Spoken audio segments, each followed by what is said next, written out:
just seen as just a physical exercise, even though increasingly, just like Eric pointed out, more and more people acknowledge the fact that there is more to yoga than just physical asanas.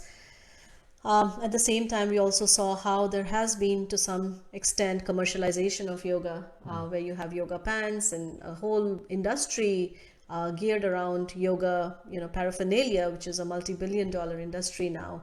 And so then we looked at what the root word of the yoga really means, and how it's actually a kind of the word yoga means to link up or to connect. And then we looked at different, so one of the things about the Vedic paradigm is that it allows you to plug in at whatever level you're at. So we saw that, there are practitioners within this whole spectrum who simply approach any ritual with the desire that I'm going to do something so that I can get something in return. And then there is the traditional side to it, and then there is a contemporary side to it. So the traditional side to it would be performance of all kinds of rituals that you see in India and outside of India as well. But then also, this whole act of giving in charity, it also is based on a similar principle that, we saw a video about how many, rich people, they give in charity. Sorry about that. They give in charity, but with some desire for some profit in return, whether it is in the form of some name or some power or position or whatever it is. So that is sort of the starting point. And then what do you do with the fruits of your work? And that's karma. And then that kind of, and we got into this whole sphere of karma yoga. And even karma yoga is a spectrum. So we could see how even within karma yoga, we can give a part of our fruits, but we're still attached to the fruits and we're still attached to the work. But we have some conception of the supreme divine and we want to make an offering out of love. And then there was another aspect where you do your work and you're not at all attached to your fruits, though it's more theory than practical, right? Because you have the fruits, what are you going to do with them? And then karma yoga, where you're offering your work and you're seeing your work as a form of yoga. We've talked about that previously in our previous session. So today we're going to jump into Ashtanga Yoga from chapter 6, or it's also called Dhyana Yoga, where the focus is attaining the supreme through meditation and austerities. It is assumed that the person already has knowledge about the soul and its nature, and the knowledge about the supreme as the super soul. And Ashtanga Dhyana Yoga is necessarily, let me share the screen.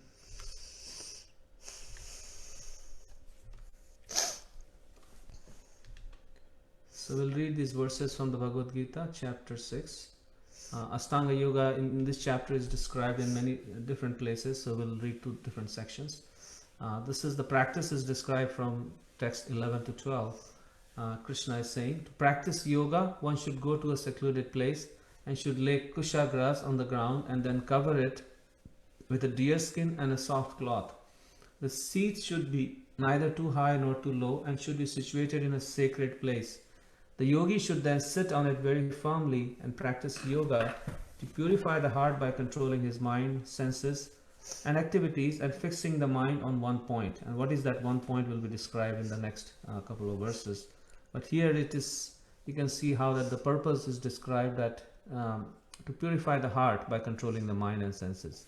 That's the main one of the main purposes of this Ashtanga Yoga. And I guess the one thing that we wanted to mention is that the very specific asanas and the very specific discipline of Ashtanga Yoga is not described in great detail in the Bhagavad Gita. One would find that in the Yoga Sutras of Patanjali, where one can actually see how one is supposed to practice all of this. But here Krishna is just giving Arjuna sort of a very macro level view of what Ashtanga Yoga is, which means that there are some prerequisites like we talked yesterday.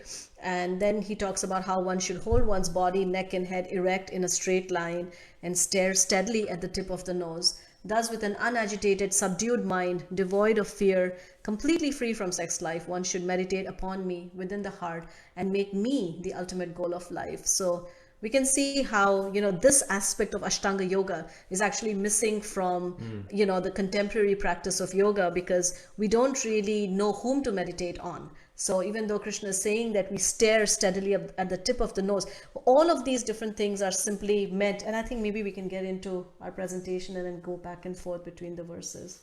Yeah, let's read some more verses. Thus, practicing constant control of the body, mind, and activities, the mystic transcendentalist, his mind regulated, attains the kingdom of God by cessation of material existence. I think we read these verses yesterday. Let's go to the next one, then we don't have to come back. Yeah. Yeah, I think we read yesterday until Yeah, that's what I yeah. So you remember. can start from That's what I was thinking. Yeah. I think we So- read the now we have to start from verse 24. Okay. Okay. Thank Thank you. you, Chaitanya. Thank you. Yeah. Thank you.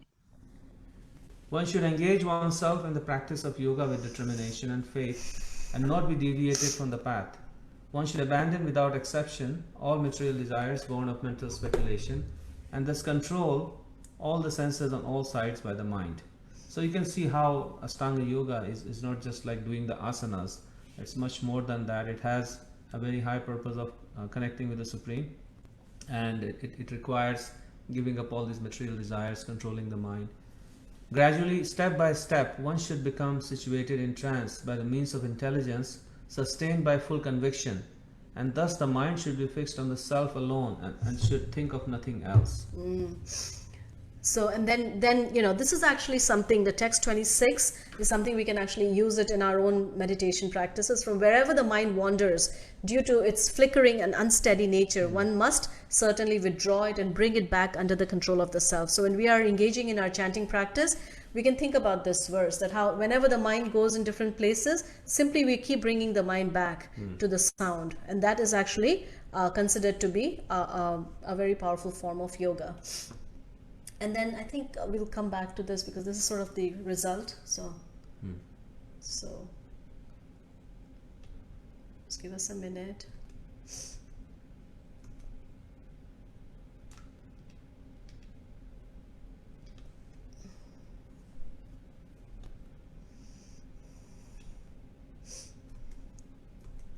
So the section today is Ashtanga Yoga, which is also known as Dhyana Yoga. So this is kind of a brief summary. Again, it's connecting with the Supreme through meditation, and it requires a great deal of renunciation and austerity because you have to give up the world and go to a secluded place and focus on the Supreme. So these are the 8 limbs of Ashtanga Yoga that are described, in the Yoga Sutras. And as you can see, asana is actually just one portion. And I was, there are 8 limbs. So the 8 limbs, it starts with yamas. So the yamas are sort of the universal morality, or the certain principles that we have to follow, Like the do's and the don'ts. Right, Yeah. positive principles of cleanliness, many other things, right behavior, right thought, those are the yamas.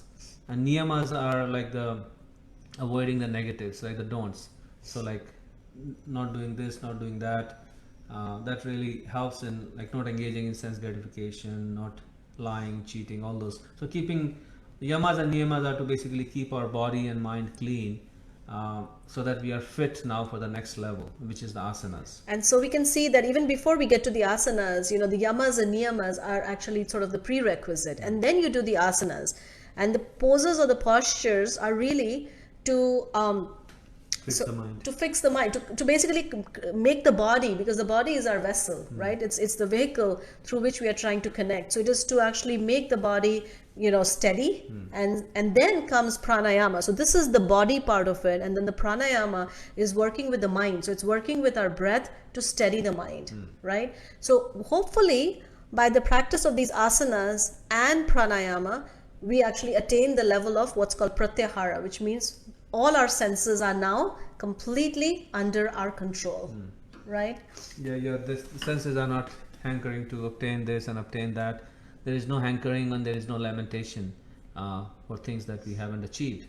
And so that's required so each step is required to move on to the next level. And that's very interesting because, and then you'll see that we'll see how all these different 8 steps are actually also contained in Bhakti Yoga.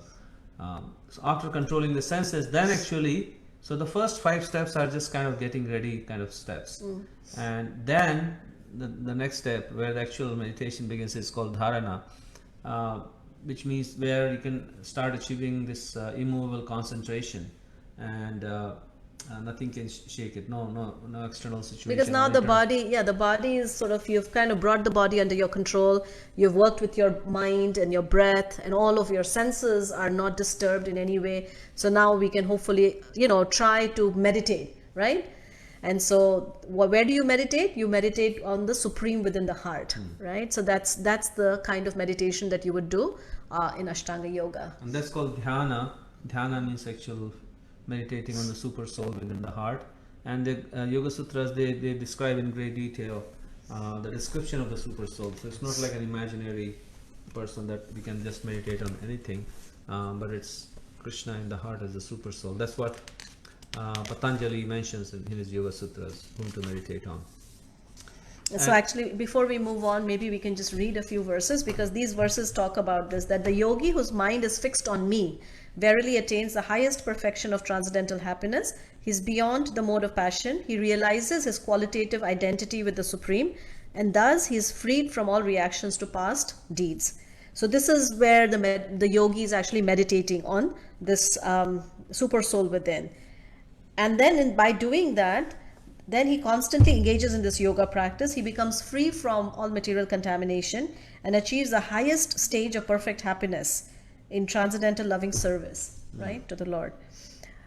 And then the result is that he sees everybody. A true yogi observes me in all beings and also sees every being in me. Indeed, the self-realized person sees me, the same Supreme Lord, everywhere. So this is the super soul manifestation which is present in all beings and in every place. And a true yogi, because he's constantly meditating on the super soul, he can see the super soul in everybody, and he can see everything in the super soul. So he finds that union with the super soul in his concentration or samadhi. And Krishna then further says, for one who sees me everywhere and sees everything in me, I am never lost, nor is he ever lost to me. So he's giving the assurance that it is once you achieve that meditation, that Krishna is everywhere, then for you also Krishna always sees you in union. So such a yogi who engages in the worshipful service of the super soul, knowing that I and the super soul are one, remains always in me in all circumstances. So this is all, the perfection of this yoga practice. So now we'll just do the 32 and then we can read. Okay. He is a perfect yogi who by comparison to his own self sees the true equality of all beings in both their happiness and their distress. So this is kind of the practical application of being a true yogi, that a person can experience the happiness and distress of others out of compassion. And when somebody is happy, they actually feel happy. When somebody is in distress, they actually feel their distress. So this is the real, like the rubber meets the road kind of realization for the yogi. So going back to our presentation, just wanted to share the verses so that you can see how they're connected with what we are sharing here. So as you can see, so dhyana is, that meditation on that super soul within, and then samadhi is that state of complete bliss, where one's full body, mind, consciousness, everything is completely absorbed in that state of samadhi, right? It's the pinnacle. And so as you can see here, this is actually a very mechanical process. And like you were describing, that how each process is actually dependent on the perfection of the previous process. And if you miss out on any one, or if you don't steady yourself on any one of these angas, then you basically have to go back and then correct that and then come back. So one of the challenges of this kind of practice, for one thing, it is difficult. There are some prerequisites, which means that you have to practice celibacy, go to the forest, secluded place, and then perform this mechanical practice. The other is that there are some mystic powers that you can actually gain through the practice of this kind of yoga system. So there are 8 mystic powers, Ashtasiddhis they're called, and Yeah, the Ashtasiddhis are like, they start with top of the circle. You can see Anima, which means small. So the yogi who has perfected, a yogi can get all the siddhis, or they can get one or a combination of them, depending on what they are desiring for and what they will get. So Anima means smaller than the smallest. A person can become so small that they can even enter an atom and become smaller than a subatomic particle. And that is the power of this Anima Siddhi. And the next one is Mahima Siddhi, which means one can become really great. One can become greater than the greatest person in this world or universe. One can become greater than And then one can there's, assume a form which is greater than anything else. so we don't want to really go into the great detail on all these. You can look at, there are 8 siddhis. You can become greater, heavy, light. You can control other people's desires, right? And you can control somebody. You can achieve lordship over the whole planet or universe. Influence people. Prapti is a famous one. You can gain anything from anywhere, and sometimes you'll see that the certain yogis, they can get anything that you like in their hand. They'll close their hand and they'll get something. So sometimes you hear of yogis being able to produce ashes or things Some like that. gold. So maybe we don't want to watch this. There's another one. 1 second. Yeah. So this is actually a yogi, right? And this guy he goes to this place, and you can see that one of the siddhis that they can actually attain is what's called levitation. So this guy, he approaches him and far out as it may seem, and it may almost appear that this is some kind of really beyond. But the fact is that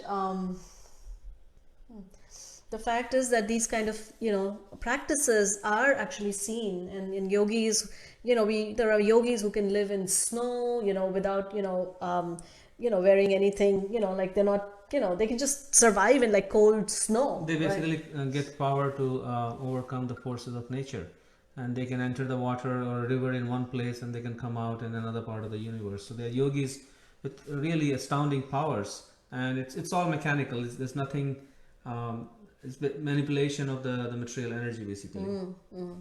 And so, at the end of the day, we started our whole yoga section with the idea that we want to connect. So while yoga is a really wonderful way for us to connect, but as we can see, it's difficult. Also, there is a great tendency for us to get sidelined by the allurement of all these different siddhis or mystic powers.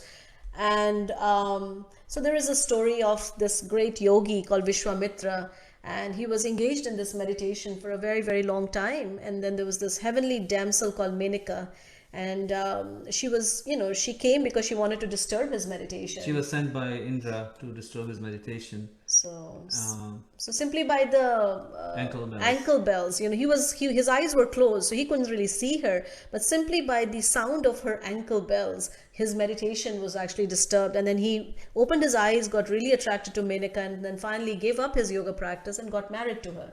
So because it is a mechanical practice and does not really address the heart, so what happens is, as a result, it's that much more difficult.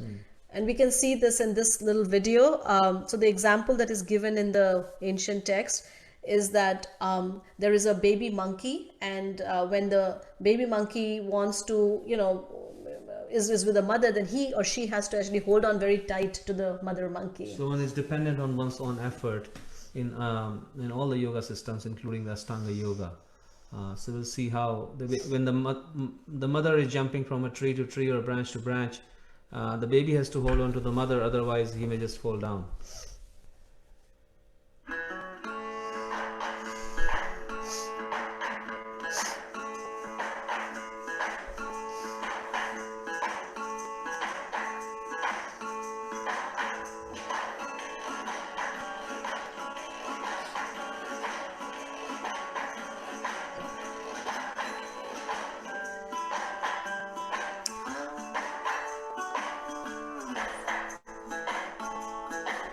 But it's still not easy for the baby monkey, And right? sometimes they fall down actually when the mother is jumping. So maybe we can pause here and because I think this is another devotee who's mentioned in Srimad Bhagavatam, because this is Bhakti Yoga now. So we'll just pause here for a minute and see if you guys have any questions or comments. Or Naji, I can see your hands, you look kind of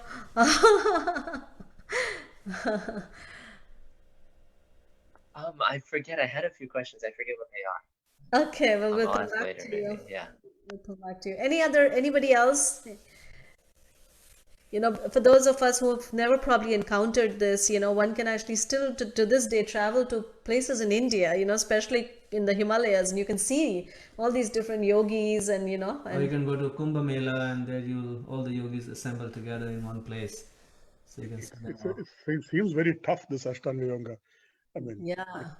with all of these things, so I don't think I'm very much liking it. Yeah, it's a much more mechanical, and it was also meant for a previous age. Yeah.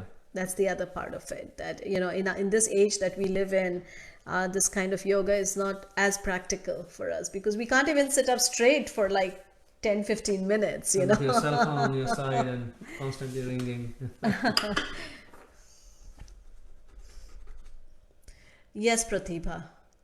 That's a very, very good reflection, that these siddhis, they actually become such a big hindrance that in India especially, you'll see that some of these yogis, they acquire these siddhis and then they go around posing themselves as like this incarnation of God, and then people come and they get really impressed because they see, oh my goodness, this Swamiji can perform this miracle and that Swami can perform that miracle. He cured my child from this disease and all that, or I'm suddenly I received so much wealth. So they can do that from the yogic powers through Prapti Siddhi and Laghima Siddhi and all those. But then we get diverted. So, People get diverted and the yogi themselves get diverted. Kirti, to become good in Dhyana Yoga, do we need to practice others as well?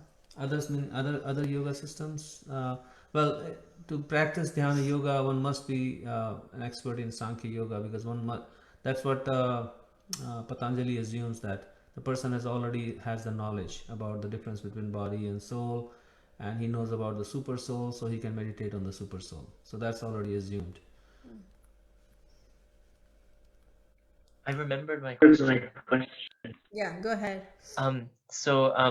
I've heard of some yogis being able to materialize food out of thin air, and I was wondering, is that a example of prapti? Are they taking the food from somewhere else, or can they actually create food from nothing? Prapti. Prapti, it's called Prapti Siddhi. It's not exactly creating food, but what they do is, like, say, Prabhupada talks about this, like a yogi who could, there's pomegranate in some other part of the world. So just by extending his hand, he could, bring the pomegranate. So it will disappear from somebody else's plate and appear here. So teaching, because what I was wondering is, I was kind of imagining the economics of it. Like, if there were a large number of people who could just materialize food, I mean, there would be no need to grow food, right? But it sounds like that doesn't apply. No, that doesn't happen. And it's, they have their limitations. These yogis are not unlimitedly powerful. Like Prabhupada says that, if they can produce a little bit of gold, what is the big deal? We have, there's a lot of gold. And so, like, a little bit of ashes, a little bit of gold. Of course, some yogis can be very powerful, but And they can get it from this universe or some other universe also. It's very powerful. So is it true what we see then? I thought it was all magic. Then maybe they're fooling the people. Like they've learned some magic and they're doing certain magic so to attract people. That's what I was thinking. Many of them might be doing magic. Many of them might be doing magical trick. There might be some genuine yogis who actually do that, but we don't know the difference. So people fall. If they are doing a performance, a true yogi will not do that kind of a performance. So they are probably trying to just get a quick buck and then fool people. So it could be a combination of some siddhis and some magic. You never know. Yeah. Because I've heard so many Swamijis give so many things to people. So it was. Yes, Pratibha is mentioning that this yogi could materialize fragrance from a different flower. So it's all there, and it's, in today's time, if you think about it, this internet is also a kind of a mystic siddhi. Television, internet. Television, right? We're able to sit here, watch you guys interact. This is a kind of siddhi. So, in some ways you could say that science has already achieved, so many of these different siddhis, right? That we can, talk to people, be able to see people, like, in the past, the whole Bhagavad-Gita was spoken by this guy who could sit in one place and watch the whole thing from far distance. That's, Sanjaya. But now we are doing it, right, just through the medium of technology. So it's just another kind of spiritual technology, sort of not completely spiritual. Yeah, it is a material technology with subtle technology. It's correct. Could you please explain? Just 1 second, Vishal Prabhu. I think there's someone from iPhone who's saying it's correct. Oh, I've seen myself. myself. Okay, Kirti. What is relationship between yoga system and Astasiddhi? Yeah, Astanga Yoga, if you perfect it really well, then you can get some of the siddhis. That's the relationship. Yes, Vishal. Harishna Mataji, I was thinking, can you give me an address of some yogi who can generate a wealth for me so that I can use that for Krishna consciousness? Like a what? If you can give me the address of some yogi who can generate wealth so that I can Well. use it. Yeah, well, I think these are, for a devotee, he doesn't really care about these mystic siddhis because, he simply likes to depend on Krishna. And Krishna is called Yogeshwara, right? So he's the real mystic. And we just... So let's continue on, right? Yeah, what time is it? We want to finish this today. Yeah, I think we should finish this today. What's the time? 8:20. Almost 8:20. Okay, yeah, so we have time. So this is Bhakti Yoga where Krishna talks about in the end of the 6th chapter. Should we read that verse or? Let's do the presentation and come back. Yeah. So Bhakti Yoga, we discussed how in the previous, like Karma Yoga, you're trying to connect through work. In Just 1 second, I'm sorry. So this is a section where Arjuna then rejects, Ashtanga that this yoga. He's, so on our behalf, because he knows what we are going to say so many years later. So Arjuna has already done this work. He tells Krishna that, oh Krishna, this kind of yoga system that you are recommending is actually highly impractical. Very difficult to do. Very difficult to do. And because the mind is very turbulent, and it's like as forceful as a wind, a strong wind, so nobody can stop the wind. It's easier to stop the wind than to stop the mind. And the Ashtanga Yoga system is completely based on controlling the mind and focusing the mind. So he says this is not practical for me. And then Krishna talks about the best of the yoga system, which he introduces in end of 6th chapter, which is Bhakti Yoga. So in Karma Yoga, we are trying to connect to the Supreme through our work, through our body. In Jnana Yoga system, we are trying to connect to the Supreme through our intelligence, mind, austerity, and renunciation, basically. That's what Jnana Yoga is. In Ashtanga Yoga, we are trying to connect to the Supreme through meditation. And then they have their own pitfalls. So in Bhakti, we are actually trying to connect with the Supreme through our body, mind, and words. And through devotion. Devotion is the primary. And renunciation, as you can see, renunciation and knowledge, they take a back seat. They are the byproduct of devotion. And I guess the other really, very encouraging thing, I think you guys will be very happy to know this, is that there are no prerequisites. Yeah. So in all other yoga systems, there are very stringent prerequisites. Like you have to give up home, you have to go do this, study Sanskrit for You so can, many yeah, years. cannot be married, Yeah. right? No children, no job, no money, Vishal Prabhu. It's already taken away. It's all taken away, and then you can start, right? And then also, it's a very stringent. Krishna himself says it's a very, very difficult process. But here is bhakti, which which is directly connecting through the medium of the heart. Now, sometimes people say, well, the heart is just being sentimental, right? But is it? This is a little, nice video that we came across where it shows how there is intelligence in the heart.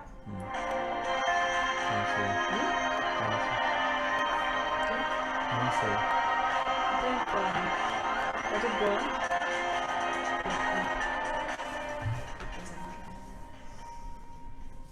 So we've talked a lot about love and unconditional love and touched on the power of your nadis. Now I want to dive into one of the most remarkable forces housed within your body, your heart. Did you know that your heart possesses an intelligence all on its own? Well, it does. And its intelligence is so powerful that it directly affects both your emotions and your physical health.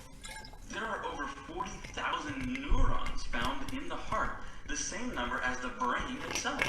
The heart's electromagnetic field is also 5,000 times stronger than the brain's electromagnetic field. 50% of the heart's cells are neural and form their own neural network. This is what's commonly referred to as the intelligence of the heart. It's pretty amazing, right? It's almost as if your heart is like its own brain and has its own energy, and you can create from this center within yourself. Doc Childre and how... So this goes on. You guys can watch this on your own time. But the idea being that sometimes, we think that in order to actually access this realm of spiritual perfection, one has to go through the medium of the mind and the intelligence. But actually, and so in Sanskrit terminology, that would be jnana and vairagya. So jnana means knowledge and vairagya means renunciation. And sometimes, it is sometimes assumed that the path of devotion, does not include within it knowledge and renunciation. But as we just wanted to share this to indicate that actually, just by connecting at the level of the heart, knowledge is automatically attained.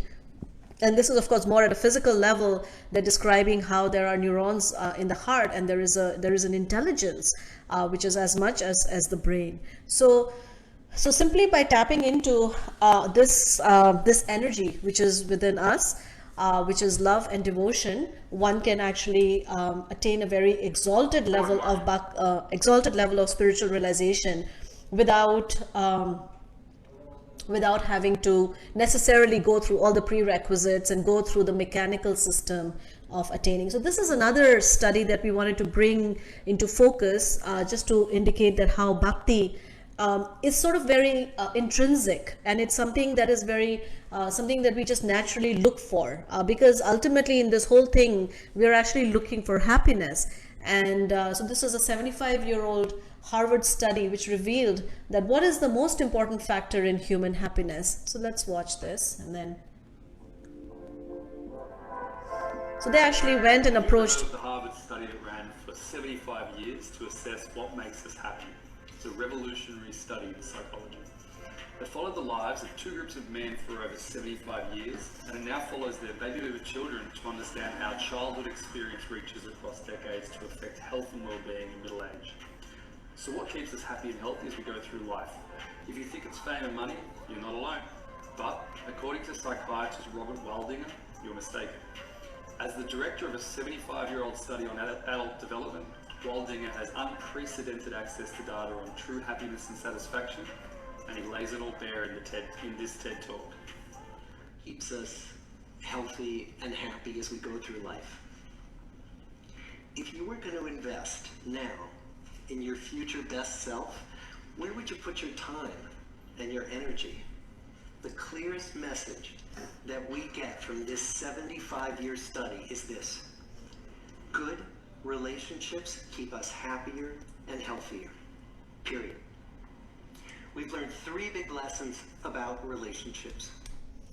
So just want to, so bhakti is actually all about relationships. And of course, the idea being that where should, how do I develop my relationship? What is the source of all my good relationship? And the Bhagavad-Gita describes that, if we take care of this one essential, deepest relationship that we have, which is with our supreme source, then we can actually experience all our relationships in a completely different paradigm. And so that is another reason why the process of bhakti is also very intuitive, because our hearts are naturally geared for looking for love, looking for relationships. It is not meant to experience dry knowledge or just dry renunciation, or even just work for the sake of some fruitive result. We are all, each one of us, we are hardwired for love. And the essential nature of each and every one of us is to love and to be loved. And that essential nature gets completely expressed through the process, or through the yoga process of bhakti.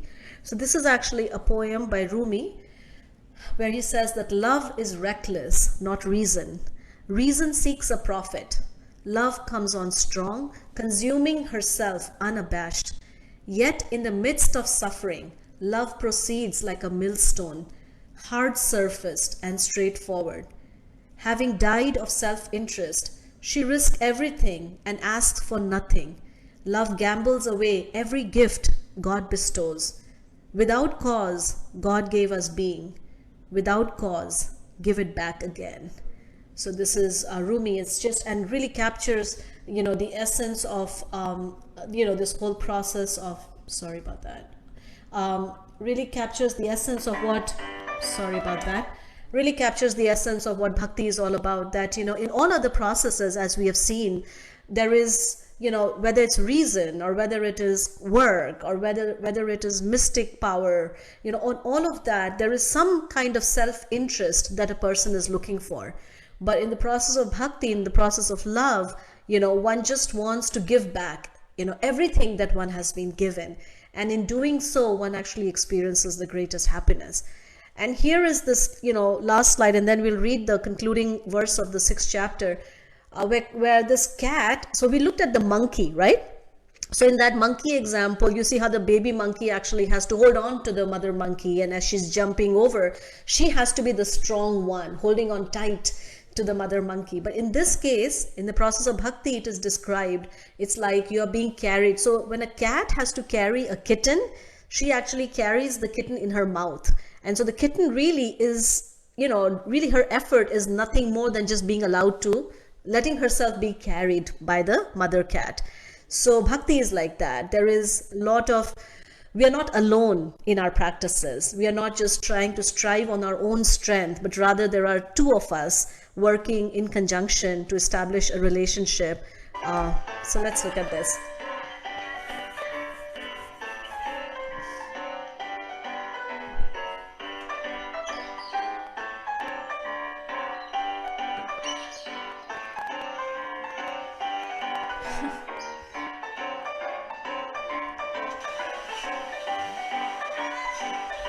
I just wanted to share that with you, because we've always, for so many years of our teaching, we've always talked about this cat and this monkey example, and finally to be able to see a monkey and a cat, it was just really fascinating for us. So we wanted to share that with you. But that's kind of the difference between the process of bhakti and the process of jnana and karma. And in the 6th chapter, Krishna ends the 6th chapter by talking about, so what kind of yoga does he recommend? Because Arjuna has already rejected. Actually, I should show it to you guys. Give me a minute. I'm going to share screen. A minute. So as you can see in text 33, Arjuna is saying this system of yoga is very impractical and unendurable. The mind is restless, turbulent. And so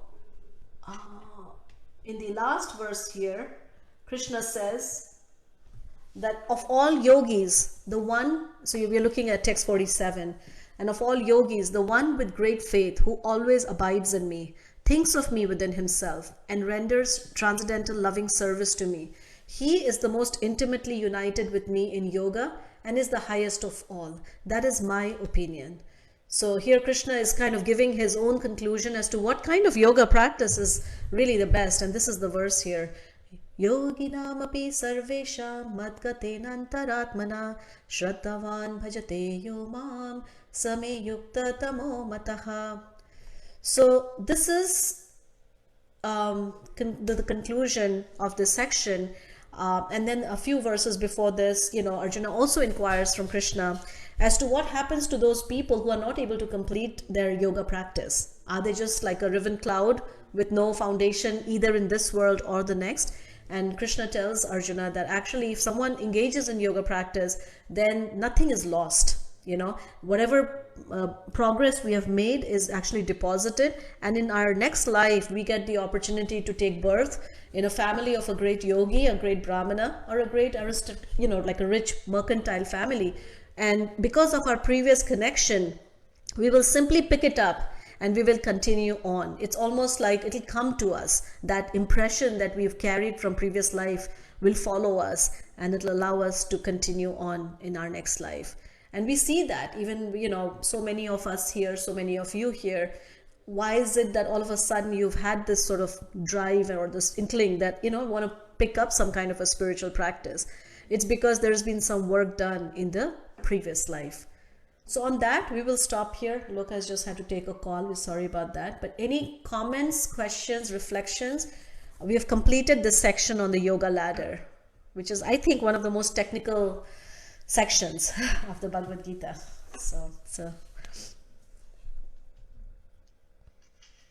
So if you're there, like if you're doing spiritual like in your previous past janma, so only those people come to spirituality, or is Well, anyone can come, if anyone has a desire.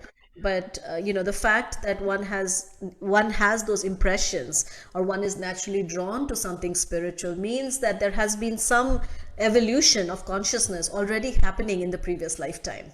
okay? So it's not that that's a prerequisite, So but if that's a they're natural result.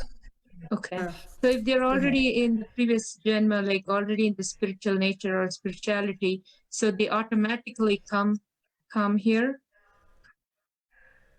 Yeah, they might. They always have the freedom to choose. They may or may not, but at least that propensity is that proclivity is there. And if they're given a chance, and if they have, if they so desire, then they can pick it up and they can continue on. Okay. But in general, it is seen that if someone has that, if someone has been in touch with it, then it comes back to you in this lifetime. I mean, I can speak for myself, since the time I remember being a kid, I had a lot of questions, and I would constantly think about these questions. And so, why one person thinks and another person doesn't think, it's something that we cannot truly understand. But at least we understand that it has to do something with there's a nice example that Prabhupada actually gives. He says that just by looking at the breeze, like when you have wind, you can know where that wind is coming from. So if it's come over a garden, then it'll have a certain fragrance. If it comes over something else, it'll have a different fragrance, right? So same way, if someone has a fragrance in their consciousness which is more tuned into spiritual progress, it means in their previous life they must have had some contact with something like that, right? Yeah. Okay, thank you. Yeah. Thank you. Anybody else? Ray, Rajesh, if you have any thoughts. Pratibha, Juma, please go ahead. I'd like to hear from you. Shashi, Prabhu. Otherwise, we'll.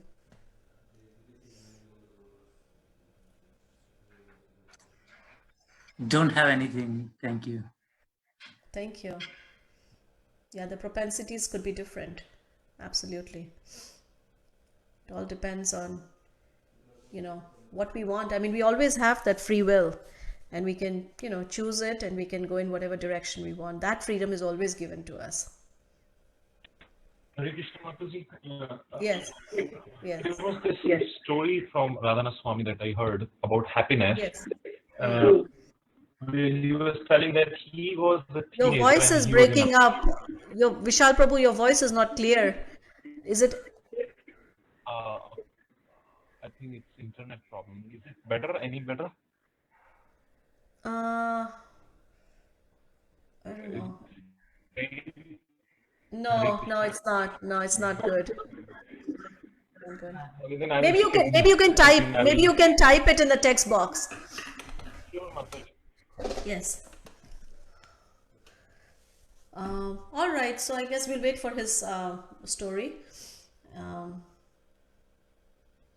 In the meantime, if someone wants to, a reflection is something that you heard that you would like to maybe share back with the group. So it doesn't have to be a question. You can also just reflect something that you heard today.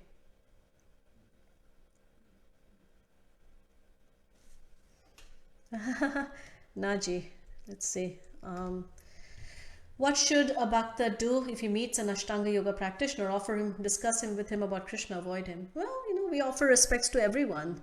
And so, why not an Ashtanga Yoga practitioner? Yes, we offer him, respects, obeisances. If he's interested, we talk to him about Krishna. No, we don't avoid him. The only time we avoid someone is, avoidance simply means that we don't want to agitate anyone. And if that association is going to impact us in a negative way, then we avoid someone. Otherwise,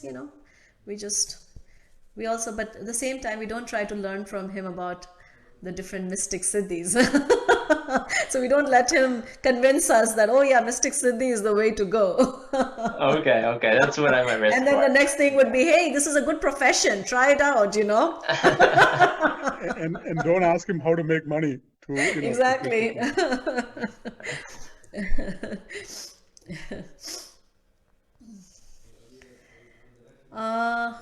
All right, so I don't know if there is nothing else. We'll just stop here. We'll continue. Tomorrow's section is on, what is tomorrow's section? We are on 7th chapter. Yeah. So we are Energy. done with the 6th now? Yeah, we are done with 6th chapter. That we are done, Okay. totally done with 6th chapter. We just finished. There were two major sections here. One was mind, and the other were yoga ladder, and we completed those two. Starting from tomorrow, we'll talk about energy. Yeah, the And 7th chapter, knowledge of the absolute. We start from there. Okay. yeah. Okay, So Hare Krishna. thank you, Hare Krishna. So Navigate. knowledge of the absolute. Yes. So, yes, we'll then start that tomorrow. Thank you. Thank you. Hare Krishna. Thank you, everybody.